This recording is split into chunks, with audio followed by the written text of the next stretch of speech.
But let's talk about the Accenture numbers as well as the way forward for the IT companies.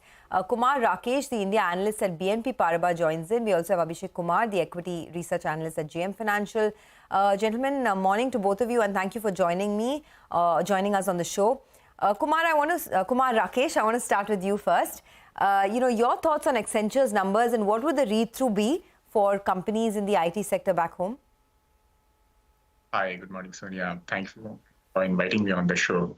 So last quarter, when the company had reported their results, that actually started the underperformance of the entire Indian IT services sector. And that time, the concern had started that possibly the IT services demand is going to take longer to recover, given the guidance cut by the global peer. And since then, as we have seen most of the Indian IT services companies underperforming. Last night, with the results which they have reported and the commentary, it appears that possibly the demand bottoming out has already happened and some recovery is already visible in the numbers which are reported.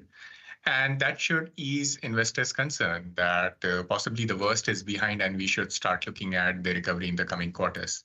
For Indian IT services companies, as we have been noting, that the cyclical bottoming out likely happened in the December quarter itself.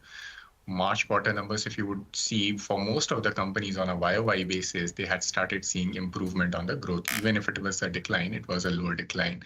And hence the cyclical recovery already got underway. Obviously, a larger global peer, if they continue to see a weakness, it was not really getting appreciated here for Indian IT services companies.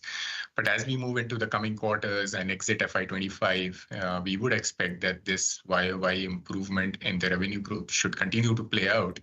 And given how investors are highly bearishly positioned for the sector, this implies that there should be a reasonable upside in the sector. All right, reasonable upside. We'll come back to you, Kumar. Let's talk to Abhishek Kumar, who's the equity research analyst at JM Financial as well. Abhishek, what are the overlaps from Accenture into Indian IT? What sectors are, direct correlations out there? And in that, how was the performance? How would you read that for the Indian stocks? Yeah, hi, good morning. Thanks for having me here. In terms of overlap, look, Accenture is a very large company, probably works in all the verticals where Indian IT is present.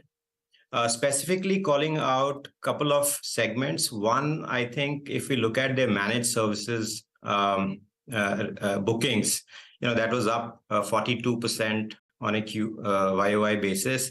Even if we look at the trailing 12-month, the book to bill in managed services, which is more similar to what Indian IT does, was up to 1.3x, which is highest since pandemic. So there are signs that those large deals, etc., that momentum continues.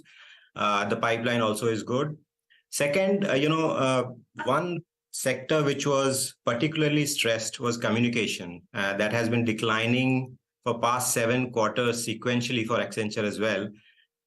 This quarter, it moved up. It showed 4% sequential growth, which, again, gives us some signs that there's some bottom formation happening. So that's a large sector for Tech Mahindra, and therefore, we can just have some positive read-through for Tech Mahindra from communications vertical performance. Okay, positive read-through for Tech Mahindra. Any other stocks that you would be bullish on where valuations still look attractive and there is some growth potential as well, Abhishek? Yeah, so we like Infosys and Wipro. Consulting coming back to growth next quarter as per Accenture after 5 quarters of decline, kind of validates the view that Wipro had, where they were seeing green shoots in their consulting business. So that kind of validates that view. So positive for Wipro. And Infosys generally, given where their guidance is and where the expectations are, I think there's very limited downside as far as the earnings are concerned. So we are positive on these 3 stocks. Okay.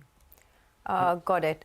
All right. So Infosys and Wipro is what you like. I also wanted to go back to Kumar Rakesh. Kumar, your thoughts on what are the stocks where there could be still some earnings upside as well as a valuation, legroom now? So, Sonia, if you look at the broader sector, first of all, I think the entire sector is heavily underweight across both foreign institutional holders as well as domestic holders. Their portfolio allocation to IT sector is now close to about 8.5%, 8.2% of their overall portfolio, which is significant underweight. And this level of bearishness last time we had seen was in 2016-17. So there is a significant underweight position, which we expect should start normalizing and should start moving towards equal weight. And that itself should drive positivity and positive stock reaction across all the sectors. And the first leg would be reflecting in the valuation expansion. So that is the first thing which we would expect, that across most of the companies who are going to either even meeting expectations would be good enough in the coming quarters with neutral to positive margin commentary. And that should result into the kind of stock reaction which we are seeing today. So the first leg should be driven by significant underweight position moving closer to the equal weight position, driving the valuation of the sector. The second leg will start coming up from the earnings upgrade potential. And if you look at the consensus expectation, what consensus is building this financial year's exit YOY revenue growth and the next year's YOY revenue growth, both of them are largely similar actually. So what it is implying that the consensus numbers are not building any further recovery in revenue growth going into FY26. And that is something which can potentially start seeing an upgrade across the companies where the expectations already are sitting pretty low. And hence that creates the second leg of drive into the earnings upgrade potential. And that is where Infosys definitely stands out, where the expectations already are quite beaten down, and hence much higher possibility of earnings upgrade as well happening. And hence Infosys also is our top pick. All right, Infosys is a top pick across BNP Paribas and JM Financial. Finally, let's wrap it up. Abhishek, with the mid-cap end of things, what are your top picks in mid-cap IT, if at all you track them? So I'll not be able to talk about mid cap in this call, but generally we prefer large caps over mid caps. Given as Rakesh was also mentioning, the positioning of the investors, and also I think they have the large caps have already taken a brunt of hit on their margins given the large deals coming in. And as these deals get into the maturity phase and discretionary comes back, come FY26. There is a margin expansion possible in large cap. So we would stick to large cap at this stage. All right. Thanks a lot, gentlemen, for joining in and putting focus on the IT space right now. That definitely is, helping the market stay afloat in the Nifty in the green right now post Accenture's numbers. And you say risk reward in favor of the IT stocks. Potential re-rating may be likely if things improve from here on, given the underperformance.